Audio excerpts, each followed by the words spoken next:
Alrighty, Fish Unfiltered, episode 75. I'm your host, Kevin Barral. I'm here with my co-host and good friend, Isaac Azout, and we're here with the founder of Fish on First, Ely Sussman. Isaac, it's been a while since it's just been us three talking Marlins, but I think there's a lot to talk about, a lot coming up, and it's going to be a pretty busy month for the Marlins, at least in July, and obviously what's left of June as well.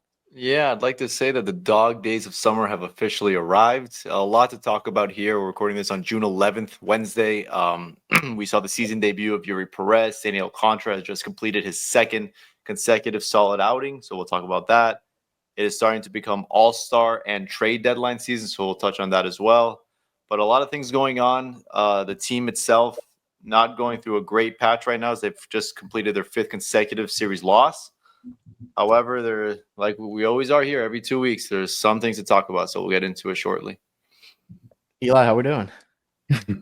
Doing all right, Kevin. Yeah, the results on the field have been redundant. Almost every single series kind of playing out the same way recently with this team, where they take 1 out of 3 against whoever they're playing, but usually the offense has been pretty inconsistent. So yeah, we could get more into it, but this team is looking just a lot more like we thought it'd be entering the year. But nonetheless, I am always really excited to do the lead up to the trade deadline. At least this is a team that its direction when it comes to the deadline has already been obviously selected for itself. So that makes it easy for planning purposes as well on my end, not to be selfish on that front. Thanks again for inviting me on. So I will have plenty to say on this with you guys. Yeah, we'll get your thoughts on Mr. Cal Quantrill soon, but I want to talk about this last stretch of games because, as Isaac noted, fifth straight series loss. We're recording the just after the Marlins dropped the series to the Pittsburgh Pirates by final score of 5-2. I mean, you get swept by the Rockies. You lose 2 out of 3 against the Giants, lose 2 out of 3 against the Rays, and now you lose 2 out of 3 against the Pirates. To a point, it feels like it isn't even the pitching at times. Sometimes it feels like just the bats aren't alive at all. Like when Heriberto Hernandez is a big reason why you're kind of staying in games. It's certainly an issue. But Isaac, what have you noticed these past couple of weeks? It was a terrible homestand. No other way to say it. I mean, you should not be getting swept by the Colorado Rockies. Should have taken at least one more against the Rays to snap that, series losing streak. And against the Pirates, I mean, the Pirates are not a good baseball team offensively. Their pitching speaks for itself. It was great. All 3 starters were really good against the Marlins. And unfortunately, their bullpen kind of faltered in that second game, in that middle game that the Marlins were able to win. But overall, it's been probably the worst stretch of baseball the Marlins have played all season. Yeah, I think Eli touched on it very well. It's been the offense. Like you mentioned, Kevin, it's the pitching has done its job, minus maybe a couple of Max Meyer outings and that bullpen game at Steinbrenner. But the offense, aside from that game where they won, I think it was 11-10 or 10-9, the offense has just really basically been averaging 2.8 runs a game over the past 9 games or so. This is a 9-game, 3-city road trip that they're almost done with, but it has just been tough against some pretty mediocre pitching staffs. That's the most concerning part, that the Colorado Rockies, as bad as their offense is, pitching staff's just as bad, if not worse, minus one great reliever that they have. Miami was not able to really get anything going in that series. In Tampa Bay, in basically a glorified minor league ballpark or Yankee Stadium type hitting environment, they were not able to get much going aside from that Saturday game, like we mentioned. And then here in Pittsburgh, where they usually historically have played pretty decently, nothing going on aside from a couple of meaningless solo home runs early in the ball games by Fortes and Otto Lopez. So I think Washington might be a decent opportunity for them to get the offense going, but this has not been the same offense, and it's been highlighted by struggles like Kyle Stowers. It's been highlighted by Agustin Ramirez continuing to be in that number 2-3 hole, not hitting the ball at all in the month of June. A 3 WRC plus. Just your main guys just really struggling. You're depending on Nick Fortes and Otto Lopez.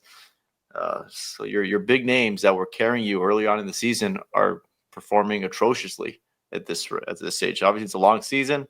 But right now, that is probably why the Marlins are currently sitting, what is it? I think it's 16 games under. Yeah, I mean, you mentioned Stowers. He's OPSing 391 going into the final game of that series. 9 strikeouts. Struck out, I want to say, twice today as well. So make it 11 for the month of June. And you noted it too with Augustin. It's loud. It's still loud outs, but I think he's just hitting the ball to the ground way too much. Had a huge opportunity in this last game with the bases loaded, lined right out to the right fielder. Eli, with Stowers, what are you seeing? What are you seeing with Augustine as well? And then we'll talk about, I guess, the bright spots, which have been the pitching. Yeah, struggling in different ways. With Stowers, this was the red flag, even when he was putting up big numbers, is there's still a lot of swing and miss in his game. And we're seeing that especially ramp up lately, except it comes more often in 2 strike counts. So it leads to strikeouts instead of things he's able to overcome. That well-documented issue he had with elevated fastballs last year, that didn't totally go away. Like, he took some steps to mitigate that. But again, we're seeing occasionally where certain fastballs still get by him. That's still a weakness that holds him back from being a complete hitter, all things considered.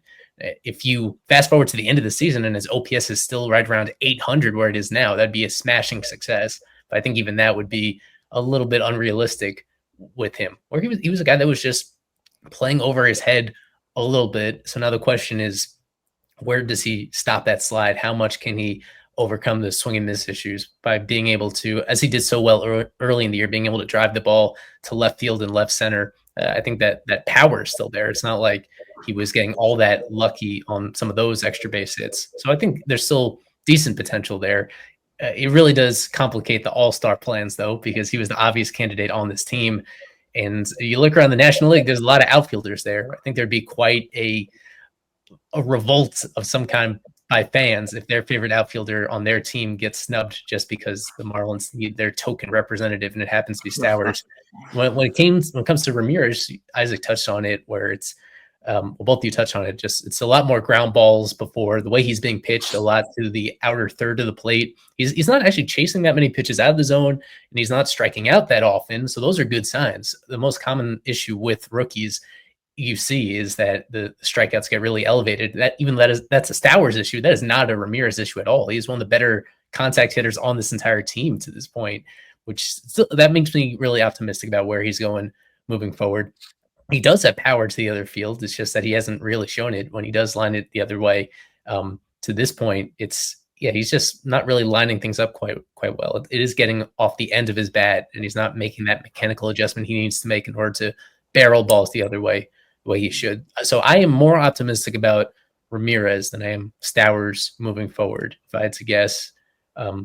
Either way, when both of them are slumping at the same time, you nailed it. This team can't really overcome having both of them in these deep slumps at the same time, as we've seen. Well, you mentioned the All-Star, so we'll talk about that really quickly because, as Isaac noted, voting has begun. You can begin voting for Nick Fortes as your designated hitter. I know that's up there, but Isaac, who would be your Marlins All-Star at this point? As Eli noted, Stowers has really fallen off, despite the overall number still looking pretty great. But who would be your 2025 Miami Marlins representative? That's a great question, Mr. Kevin. This reminds me of 2019, where it's just no obvious answer. The Marlins eventually, the league eventually went with Sandy Alcantara, who wasn't pitching that well in the first half of that season. In the beginning of the year, it was obviously going to be Max Meyer. Saw the way he was pitching. Then he really hit a wall, currently on the injured list with a hip issue. And then it was obviously going to be Kyle Stowers. He was hitting 300. He was OPSing in the 900s, and he was really Miami's best offensive player. That trade was looking so good. It still looks incredible for Miami, the Trevor Rogers for Norby and Stowers. Unfortunately, both players have sort of hit a little bit of a plateau offensively and defensively in Norby's case. We'll talk about that later. So right now, if you were to ask me who Miami's All-Star is, it's got to be Edward Cabrera. Yeah. It's Edward Cabrera. Yeah. Who would have thought? He has gone on a little bit of a streak where he's pitched very well. He pitches on Friday night in the nation's capital. And he has, if he continues this, it's just about being hot at the right time, almost like trying to make the postseason. It's about being hot at the right time. And if he continues this little stretch of being incredibly above average or slightly better than mediocre, which he has been, and striking out an impressive amount of batters per inning basis, I think he's your guy. And he would be kind of a little bit of a sexy candidate given his prospect pedigree and his stuff and his 95-mile-an-hour changeup. I think that is something that the league would really welcome in one of the brightest stages. So I would go with Edward Cabrera. Yeah, I would have to agree. The only other name I would consider is Jesus Sanchez, who has been pretty good this season too. I mean, Like you look at, no, this is really sad, but yeah, it would have to be Sanchi or Cabrera, unless Stowers really heats up in the next couple weeks. Eli, who would you go with? I'm just looking at the numbers and trying to make them tell me something that's not there. I'm trying to look really closely and see something all-star worthy that doesn't quite exist at the moment. But you guys touched on it. There's no easy one here. With Edward, it would rely on him continuing this extended stretch of consistency that is just totally unprecedented for him. So it's been surprising enough that he's been solid in so many outings in a row. For him to do that for another 5 or so in order to put himself within 2019 Sandy range, I would not expect that to happen. I'm not optimistic when it comes to that. The default would be a reliever when it's a team that doesn't really have a good candidate. In this case, it's complicated because the Marlins don't have a set closer. Fauché leads the team in saves, but he just hasn't been all that good this year. But from an ERA standpoint, at the moment, Bender has the lowest one, a 1.98 ERA to this point. It's just that can change very quickly because Ronnie Henriquez was the more logical one to bring up in that circumstance just a few days ago, and now he's hit a rough stretch that has elevated his numbers in a certain way that makes it hard to see that coming together. So, it's a total mess. It really just depends on which position is easiest to slide in with the rest of the players that are going from other teams at this point. Yeah, it's got to be. Usually the easiest one is just to throw in a pitcher, regardless of starter or reliever, because at the end of the day, those guys just throw 1 or 2 innings in the All-Star game. But just to look at what Cabrera has done, because we could talk about him a little more. He's only walked 10 guys in his last how many starts? 1, 2, 3, 4, 5, 6. 10 walks against 33 strikeouts. He has a 2.03 ERA, a 2.7 FIP. He's been awesome. Like, there's no other way. It's like he's been good. Like, aside from his last start against Tampa, which, again, I don't know why they were wearing black jerseys. He was only able to go 4 innings. It was hot as hell. Isaac, you were actually there for that start. What has been working for Cabby in these last almost 10 starts? It's been the curveball for me. Without at least a get me over offering that's not his fastball, which now it's clear as day. He is not that comfortable throwing that fastball. Over the last couple of seasons, I have not seen him use it the way that I thought he should.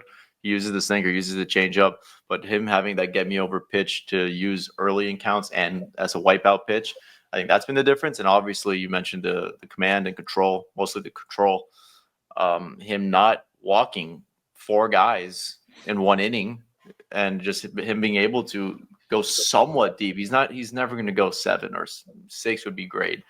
But if he can go 5 and do what he does and keep the opposing team at 1 or 2 runs, walk 2 or 3, and strike out 7 or 8, that's going to be more than fine. And I think that's probably his ceiling, in my humble opinion. I don't think you can hope for much more. I don't think you're going to let a team face him a 3rd time through. I think he's someone that when you go higher up in pitch count, you're going to see that control dwindle away.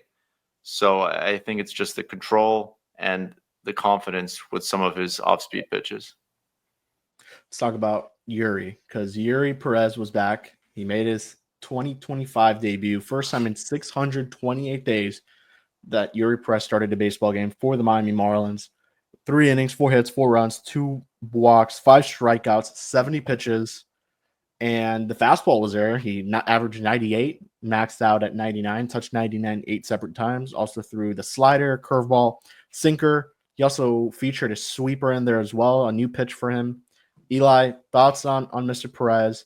Seemed like the fastball wasn't commanding it very well, wasn't hitting his spots, but had one, like he painted 99 and that looked awesome. I think it was the O'Neill Cruz strikeout, his last one of the night, but seems like it was a rusty. He looked a little rusty, I think. And this was also the thing during his rehab assignments. Like the control was never there.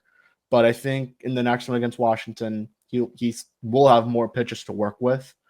Should have had more pitches to work with in this one. Just unfortunately, the way the game was going, didn't go out for another inning. But overall, it was a solid start. Obviously, that 4th inning was tough. Was behind the count on the first 5 guys. But I think overall, you look at the overall start. It was good. It was all right. The extreme case of Sandy Alcantara coming back from his Tommy John has prepped us to have no expectations about other guys doing the same thing. So Eury's in the same situation where he's 14 months removed from TJ. The results were good during the rehab assignment. As you said, the control was suspect even when he was facing AAA hitters. He was pitching around walks in a way that he couldn't do in this situation, where he threw 2 scoreless innings, and then it all piled up in that 3rd inning. He ended up throwing 39 pitches, which I imagine was the most he's thrown in any inning of his professional career. That was a really long one, and that's why he didn't go back out for a little bit longer, even though he was stretched out to do so under normal circumstances. So I don't have any expectations for how valuable he's going to be this year, even though the potential is obvious, even though we've seen him already have success at the big league level when he was 2 years younger and the youngest pitcher in the majors at the time. So there's the potential for him to be just as good right now, but it's such a crapshoot that first year back from Tommy John in terms of how it's actually going to translate to big league games. And yeah, there's still little things that he had to work on that didn't really come back to bite him in this case. Just like a lot of guys on this current pitching staff, he had trouble controlling runners and stolen bases back when he was a rookie. And I think that's something that could come back to escalate big innings in a way that now that the rules had changed back then a couple of years ago, but we've seen even since then, teams are being more aggressive. So that's an adjustment he'll have to make. Something fascinating about his pitching profile, even when he was having success, is that he's really dependent on fly balls in a way that could lead to more homers than we're used to, especially if guys are selling out for that fastball. He could throw 100 on a consistent basis and still get hit hard. Again, with Sandy being an example of that at times during these first few months of the season. It's awesome to have him back because the upside is great. It's more upside on a start-by-start basis than you get with anybody else on this team. Like, he has the potential when he's locked in to go. We'll see how long the leash is. We never saw him pitch more than 6 innings in the start when he was a rookie, and I think it's going to be something similar this time around as well, that even when he's successful, there's going to be a certain level of caution taken to how he performs. But it is great to see him back. It's great to see that he's still using all of his pitches, and I think we've seen that he's experimenting a little bit with an additional breaking ball that he has, whether you want to call it a sweeper or something else that gives him a 5-pitch mix. So this is going to be a lot of fun to follow the rest of the season. One of my concerns was that he would not come back in time from Tommy John in order to share rotation with Sandy. Knowing how close they are on a personal level, I wanted to see them do what they're doing right now, which is pitching on back-to-back days. And so I'm glad that we get some length of time. We get to see that and have them try to challenge each other, bring out the best in one another. Fish on First has partnered with About the Fans to launch a merchandise collection. Rep the FOF logo and more Marlins-inspired apparel. Find it all at aboutthefans.com. Enter coupon code FOF10 at checkout to get 10% off your order. FOF10 for a 10% discount. I think Eli nailed it on the head. Nothing much more to add, just that it is exciting to see one of the younger guys in Marlins franchise history back in the rotation. I think I agree that the expectation should be tempered, especially with the command. It did resemble a little bit Sandy, like on opening day. Eury looked good in those first couple of innings, and then sort of like with Sandy, the command fell off a little bit. But the stuff was there, just as it was with Sandy.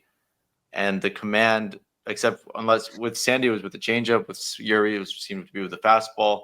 We don't know. We don't know how people are going to react. Some guys come back awful. Some guys come back even better than ever.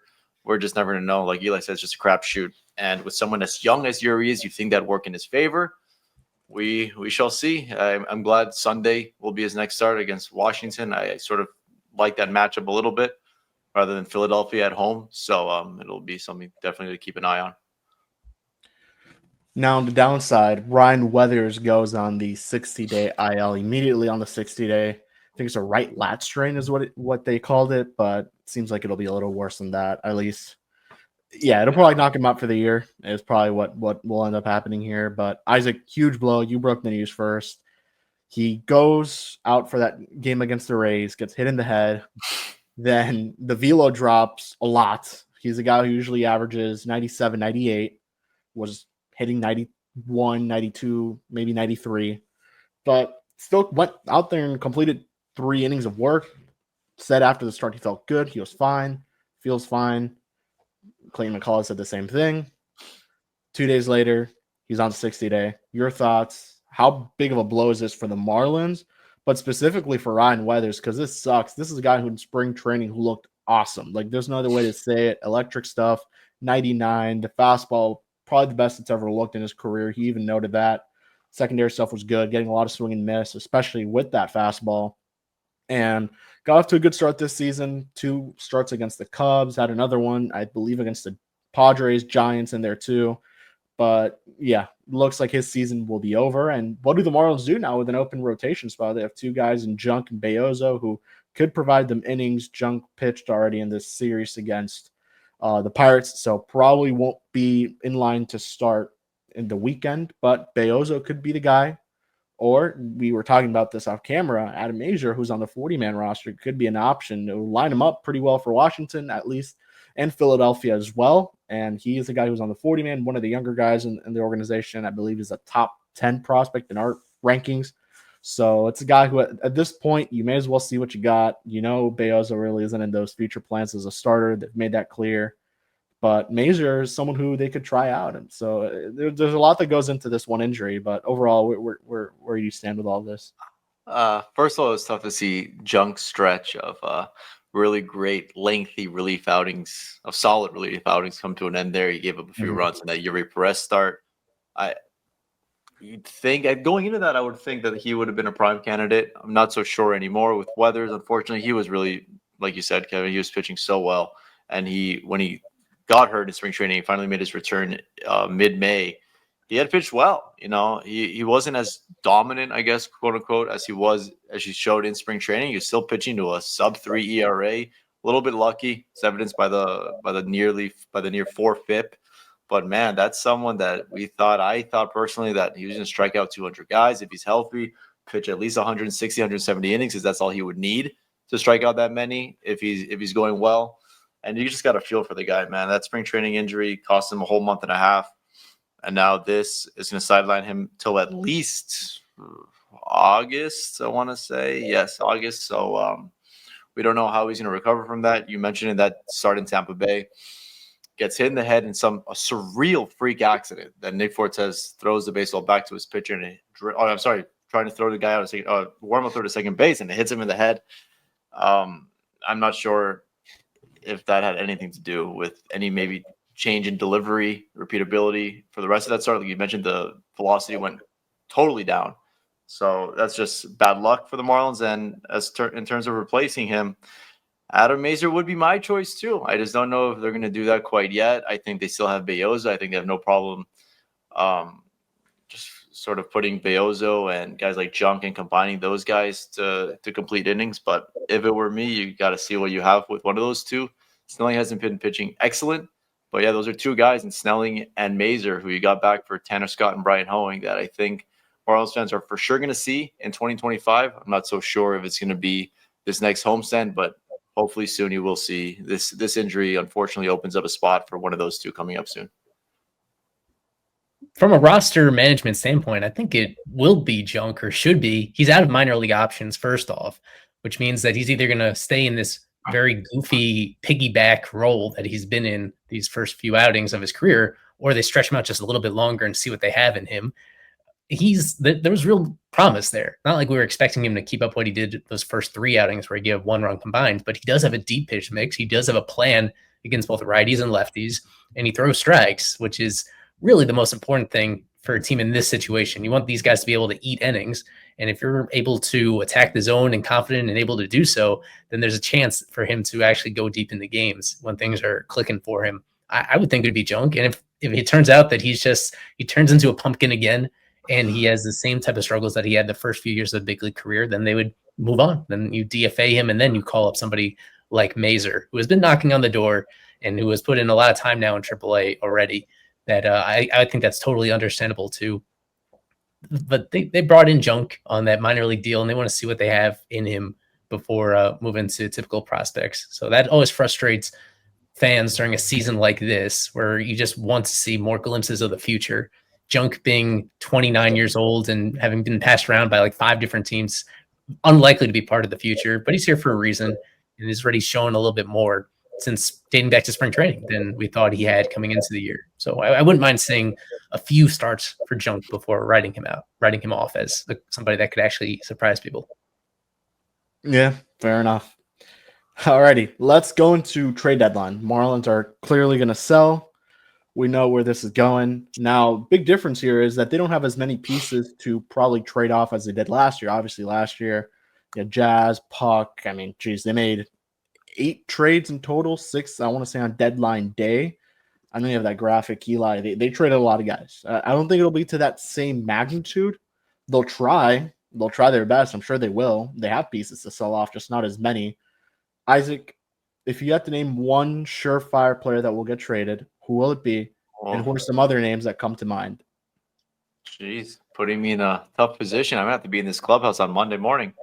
But if I had to pick someone who had a high likelihood of being dealt, I'm going to go with Anthony Bender. He is someone that is arbitration eligible. He has proven that he is a serviceable reliever at the highest level for many years. He's coming off an injury from a few years ago and has pitched pretty well, honestly. And it's obviously the Marlins bullpen at this stage in the season, at this point in their rebuild.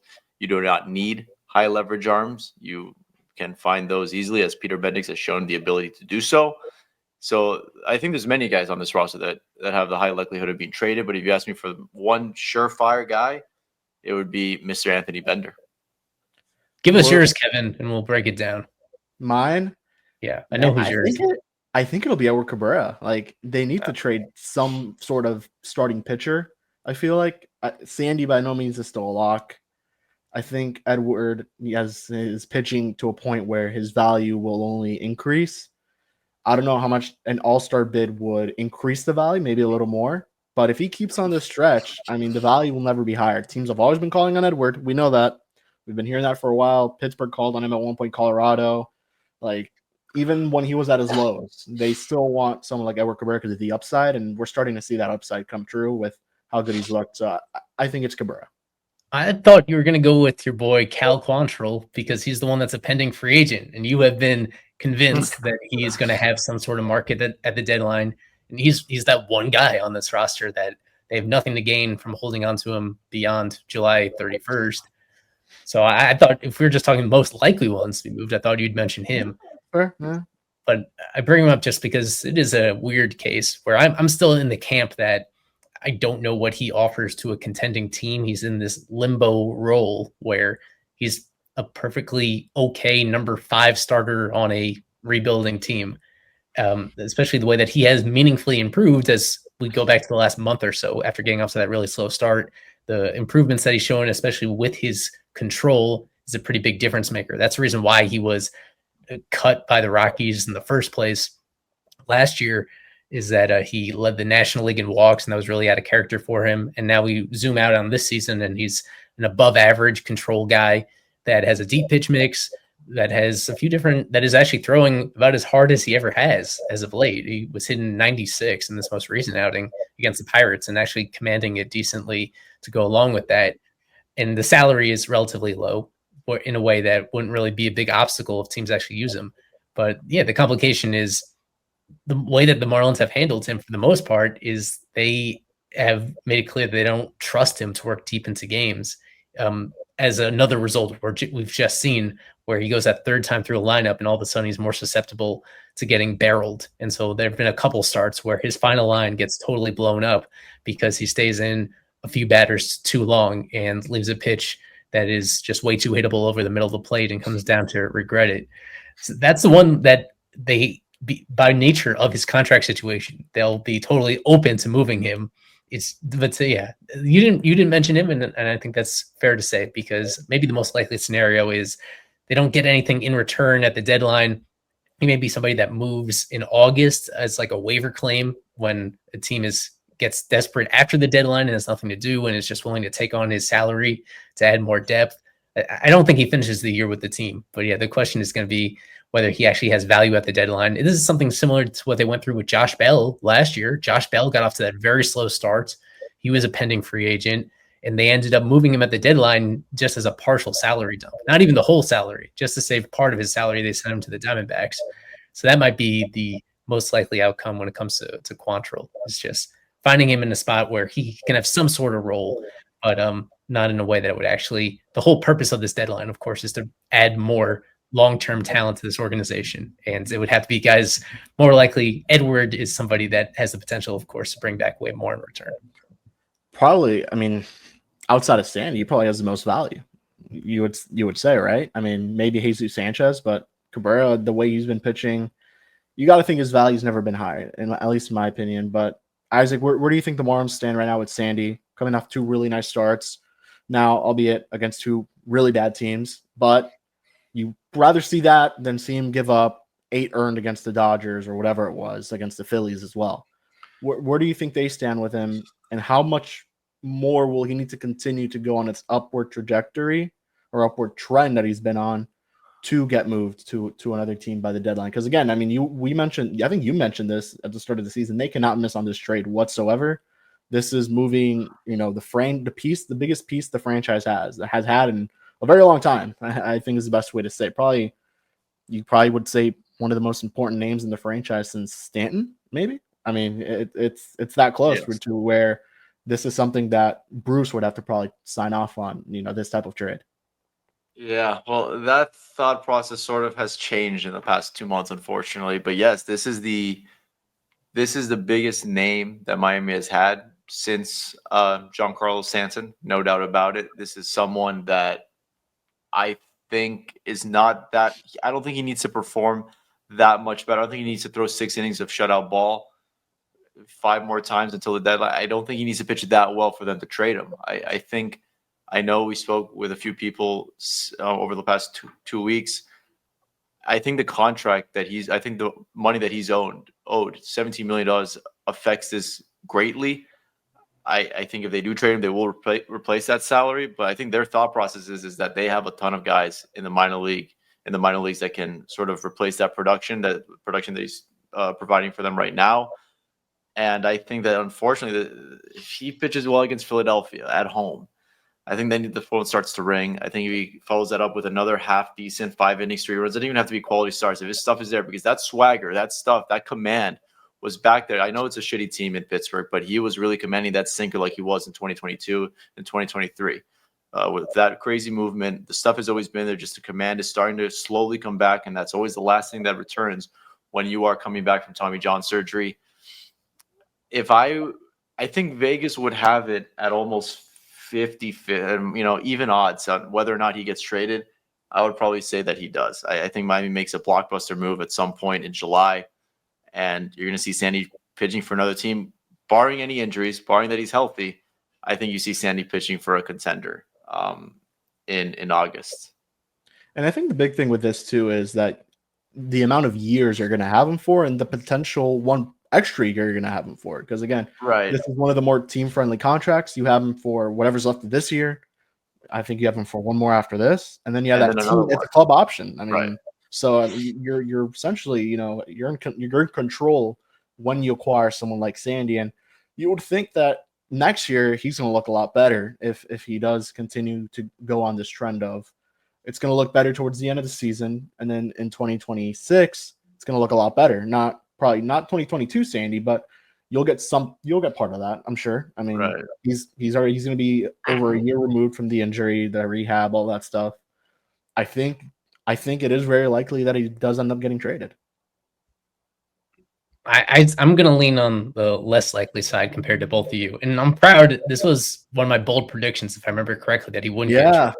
And so the fact that it's even so up in the air at this late stage of the game works out. And this was one that ultimately just comes down to, are the Marlins going to get enough in return that they feel that it's worth it at this particular juncture? Even though we know the direction it's heading in the direction that they'll almost certainly get traded at some point.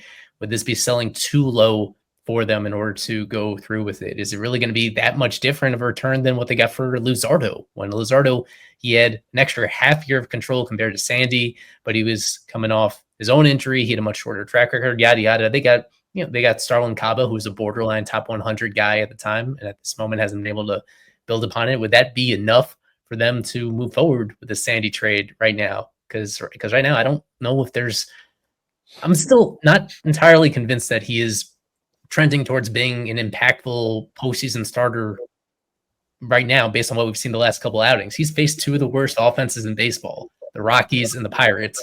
And before that, really the most encouraging stretch of his entire season was way back on opening day, which was once again against the Pirates. There's just been no evidence at all that he can go multiple times through a lineup against a good lineup and have success so far this season. So he's going to get opportunities to do that coming up these next few weeks. He's facing a Phillies team, almost certainly going to face the Braves after that, and then potentially the Diamondbacks after that. This is all tentative, the way that it lines up. This would be a huge stretch, and I think this is going to make or break whether or not this is going to play out, because he's going to have to be successful in at least one of those three matchups, if not multiple of those, just for some proof of concept, for teams to actually be convinced that he makes their team a lot better and that it's worth giving up more to get him than they would giving up a lot of the other pitchers that will be available on the market. So my concern is that I'm not convinced how much he helps the team this year. I have deep confidence in him turning his career around, whether it's next year at some point, in having a very long and productive major league career as a starter. It's just that the whole point of a trade deadline deal is somebody that can immediately elevate your team. And even though he raises the ceiling for a certain team, when we have this long stretch of him being such a mediocre pitcher, there's also that really low floor that he's just not locating his stuff well enough in order to get out the way that he used to. So I hope he turns this around. I hope this really is the start of a meaningful upward trend for him. I just still, in the back of my mind, think this entire year could be somewhat of a wash, where he just alternates back and forth between looking a lot like his old self and then looking lost. But the complication that you just don't know if there's the tiniest injury scare that comes up at some point during the season, whether that would require an inconvenient stint on the IL. So there's just a lot of factors here that still make me think that he might actually be a Marlin for the whole year. Yeah. This screams to me like a perfect player to package someone with, like a Ronnie Henriquez or an Anthony Bender, someone with club control who does help your bullpen needs. And you're not taking a risk on Sandy. That is the main package you're getting. Don't get us wrong. But if you do get that for sure help now, obviously with any bullpen arm, it's going to be volatile. Look at David Robertson. But I think I smell something along those lines. We got Tanner and Brian Hoeing. I smell something like that maybe being a possibility, and the team be more willing. And like you mentioned, whether it's for this year, I know that's where you get desperation moves for trade deadlines, especially when it's a rental. In Sandy's case, it's not a rental. I think teams would still be willing to pay a lot in prospect capital for not only these 2 months, but also all of next season and the year after that, with a guy that has shown the ability since 2020 to be one of the best starters in Major League Baseball, even while he's been struggling against really, really good offenses. Yeah, it's just tough. He had to face the Dodgers twice in a row. He had to face really tough teams, and it seemed the industry wasn't too concerned, even though we are, and I would have been. It seems like other rival front offices weren't as concerned as we are, and if that's the case, and he pitches okay, he just has to don't give up more than 4 against any of those teams, like the Phillies and the Braves, Arizona. I think he gets dealt. I think that teams would be willing to give multiple top 100 prospects for this young man, especially if you package him with a Bender or Henriquez. No, that's where I want to go. At this point, we had said at the start of the season, this is going to be more of a quality return than quantity. At this rate, the way he's pitching, do you think that changes? Do you think it's quantity over quality at this point? What are we thinking with that? Because with certain guys, obviously, you got to get quantity. I feel like that's the case with, obviously, the relievers, maybe Jesus Sanchez. But with someone like Sandy, you're probably still aiming for some sort of quality type prospects, like a blue chip prospect, which teams don't want to give up probably. That's impossible to guess. It's sort of, I guess, depends on the system you're trading with. I thought that with freaking Tanner Scott, you go get a blue chip guy. They went with quantity over quality. That seems to be the way Peter Bendix operates. With Luzardo is sort of one quality guy there. No disrespect to Emmanuel Boyd. Yeah. With Sandy, if they had traded him in spring training when his value was at its absolute highest, 3 full years of control, and pitching as well as he was in spring, you can get multiple blue chip guys. So I think it's going to be both if he continues to pitch well. Obviously, I think you can get a quality how do I word this? A lot of quality pieces for this player. It's just such a special player that the stuff is still there. The command is starting to improve again. I would go for that. I would think that that's what they get back. So Sandy's expected to make his next start on Monday against the Phillies. We'll go up against the Braves during the weekend. At some point, maybe that Sunday game, and then he goes on the road against the Diamondbacks. 3 very good teams. Regardless of the Diamondbacks disappointing a little bit this season, they're still a really good lineup regardless of, compared to what Sandy's seen the last 2 times, it's definitely a lot better. But the other name I wanted to bring up, and I know a lot of national media has brought this specific name up, is Kyle Stowers. And Stowers has been around. That again, we spoke about the struggles recently, but overall on the season, he's been good. He's not a free agent until 2030, ARB eligible in 2027. Eli, what do you trade Kyle Stowers as soon as possible? Like, this is a guy who could be pretty volatile to some certain extent, because if he continues on this trend, the value is going to plummet and you're not going to be able to move him. But there are teams that could use a lefty bat in their lineup. I know Jim Bowden was mentioning Twins, Astros, I think even the Phillies. Padres, I think, have needed an outfielder for a bit. So there's probably a way where maybe Miami could move this type of player who probably no one expected him to be doing what he's doing right now, or what he had been doing throughout most of the season. No, I am not a fan of moving hitters with 4.5 years of club control, which is what he has at the moment. That's kind of the difference between relievers and any other positions. With relievers, you kind of throw out the service time and you just say, do you have nasty stuff? Does it work right now? Go ahead, enjoy your new spot, stuff like that. With any other player, if you're moving it that early, then it sends a pretty clear red flag to whoever you're negotiating with that you don't believe in that player, or that you feel like you're something's up if you're willing to move them with that much club control when they're not arbitration eligible. When I think there's still another year of pre-arb before they even get there, it doesn't. I don't think it adds up in a way that makes sense. Even though he's a guy that could help a decent amount of contending teams, even when all the regression sets in. I don't think this is the timing for it with Stowers. I would think that is something you reevaluate in the offseason, because this Marlins team actually does have a lot of outfield depth. Maybe not upside, but a ton of outfielders in their mix between Stowers and Dane, Griffin Conine coming back from his injury, Victor Mesa Jr., Andrew Pintar, Jacob Marcy, Derek Hill. Don't forget about Derek Hill. Derek Hill still around. Who else am I forgetting on this active roster? I guess Eric Wagaman can fake it in the corner outfield spots, but he's more of a first baseman. Sanoja. Javier Sanoja being a utility guy that helps out there. They do have and Kemp Alderman, not that far away. Kemp having a really good year. He's pretty good. Yeah, no, he's been good. That's a stud. No. They have a lot of outfielders in a way that I think you're going to see some sort of consolidation of assets. You're going to see some of those guys traded just because there's only so much room to get them reps at the big league level when a lot of them are ready at the same time. I don't think that the deadline would be that moment for it, just with the way that unfortunately injuries like Conine's have opened up more time for somebody like Stowers, where Stowers can play almost every day and not necessarily block anybody all that clearly. So I think that is an interesting offseason discussion, because in order to trim those down, I don't think there's any rush to do it with him or with any of the other guys, just because all of those outfielders still have a million years of club control. Money isn't even a factor yet. I think it would have to be a pretty creative package of some kind in order to make that happen right now. Something that most likely waits a little bit longer.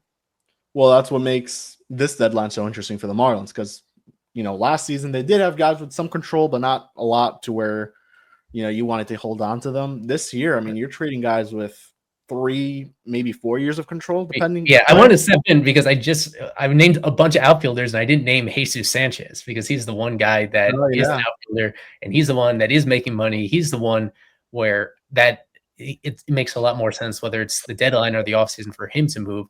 And he is the one that just because he is as far along as he is in that process and has tools that he does have some sort of major league track record at this point, at least against right-handed pitching, of being able to hit for power.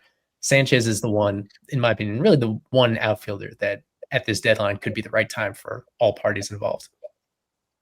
So the one thing I will counter the Stowers control thing is the Marlins traded Jake Berger. I know that was the offseason, but they traded him before his pre-arbitration. So I mean, Peter Bendix did it once. Obviously, Stowers is a different, I guess, player, younger, obviously, but he's a guy who has some similar tendencies to Berger, where it's a lot of swing and miss, a lot of strikeouts.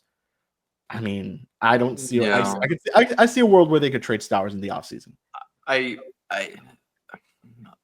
do as well, but I just with Berger, Bendix didn't acquire him. That was a Kim Eng thing, and there were some serious red flags with That's fair. Berger. Not a little bit different. Bendix himself acquired Stowers and Norby in the same deal.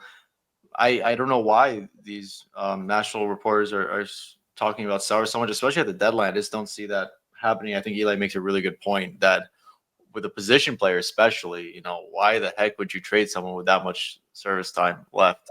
Maybe in the offseason, maybe, but this trade deadline, I would be shocked to see his name even floated. The last name I'll bring up, and you guys are going to laugh at me for this one, but they have 3 catchers. Jeez. Do they move Nick Fortes? Do you think they do something there? I mean, Joe Mack on the cusp.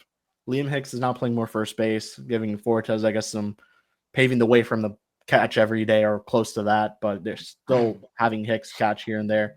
Whoever wants to take this one, what would you do with Nick Fortes? Because it definitely seems like he's the odd man out. Obviously, offensively, he hasn't been good, but defensively, I think a team would take that. I mean, you don't have to, dude. I'm not asking for a top 30 prospect. I'm asking them to just move the guy for something. Okay. Well, my opinion on this is that I think that even if he does not get a single hit the rest of the season, I think he is more valuable to the Marlins to finish the season with them and with their pitching staff and all the guys they're going to call up. I think he's more valuable to keep catching games for them than he would be in any trade scenario. I think that you keep that guy and then you weigh your options in the offseason. Right. One thing I'm seeing if I can pull up the stats for people to look at that I was looking at beforehand when it comes to Isaac's point about being more valuable to the Marlins. Their pitchers are performing a lot better when they throw to Fortes than when they throw to anybody else. And I think there is something to that when it comes to being able to manage a game in a way that takes time for younger catchers to learn and puts the pitchers themselves want to have themselves in a better situation and be paired up with a veteran that perhaps is calling pitches in a way that makes more sense to them. So there's value to keeping him around from that standpoint. There is the factor pushing against that is Liam Hicks being a surprisingly relevant part of this team. He is frankly with the slump to Augustine, like Liam Hicks is the one having the best season to this point, the most valuable player of those 3 so far. Yet he is barely caught at all in these recent weeks. And I feel like that is somewhat intentional, that they would have, with no motivations involved, they would keep all 3 of those guys somewhat fresh as a catcher. But the fact that Fortes has caught the majority of their games over the last few weeks suggests that they might be trying to audition him in a way for teams potentially at the deadline. So I could see that happening. And with Hicks, if they go back to a conventional 2-catcher setup on the active roster, it's easier to evaluate Hicks in a way that they have not been able to do to this point in recent weeks, just because his playing time has been somewhat uneven. I can see it either way. I don't think they're dying to get Fortes out of the situation. Part of it is because you look at their roster and it's not like there's anybody slamming on the door at AAA on the position player side that needs a spot on this roster right now. That Pintar's been pretty good. Who? Pintar. Yeah, Pintar. Yeah, he's been all right. Yeah, I'm fine. I wouldn't say that's necessarily no. He's not slamming, but he's been good enough to where I think he deserves it soon. Right. Yes. So they'll weigh all that stuff. Similar to Quantrill, I just don't think you're getting much in return at all. The one big difference between the regular season and the playoffs is you can basically ride through the playoffs with one catcher in a way that's impossible to do during the regular season. So with Fortes, wherever he goes, unless they suffer a really unfortunate injury that forces him to action, like he's not going to be playing the most important games of the season, even if he turns things up down the stretch. He's going to be riding the bench in the most important games for whatever team he goes to. So I lean on the side of him sticking around, but I can see it both ways. Alrighty. I think we'll wrap it up here. I think covered everything we needed to. So, alrighty, we'll wrap it up here. Thank you guys so much for watching. We'll be back in 2 weeks with a guest. So from Eli, Isaac, and myself See you guys all in 2 weeks. Peace out and go fish.